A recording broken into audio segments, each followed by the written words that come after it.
Après l'élection présidentielle d'octobre 2015, dont les résultats ont été acceptés dans le calme et la sérénité, la société civile et ses partenaires se doivent de jeter un regard rétrospectif sur leur participation afin d'améliorer leur méthodologie et projeter des actions pour les futures échéances électorales, d'où la tenue de cet atelier d'échange et de partage d'expériences. Dr Ibrahima Amadou Niang est représentant du bureau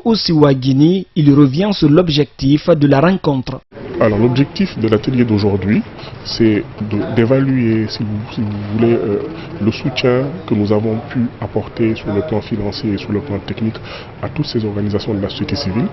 et voir ce qui a marché, ce qui n'a pas marché et aussi recueillir les suggestions sur comment aussi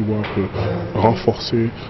son appui au processus électoral en Guinée. Malgré les difficultés à tenir les élections communales et communautaires à venir dans le pays, la société civile, par la voix de Aboubakar Marikala Silla, directeur exécutif de l'ONG Senafod, dit être à pied d'œuvre pour la réussite du processus.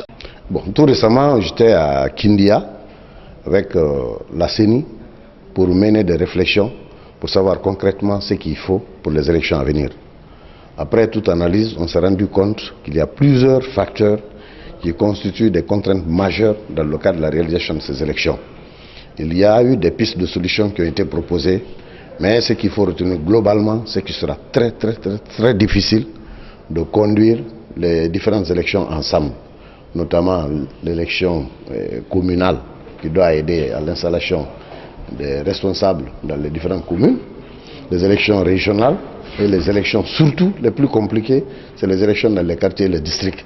Parce qu'il faut reconnaître que l'expérience, nous n'avons pas tellement d'expérience en termes d'organisation de ces élections. Lors de la dernière présidentielle, la société civile guinéenne, grâce à l'appui de ses partenaires, avait déployé plus de 6000 observateurs sur le terrain.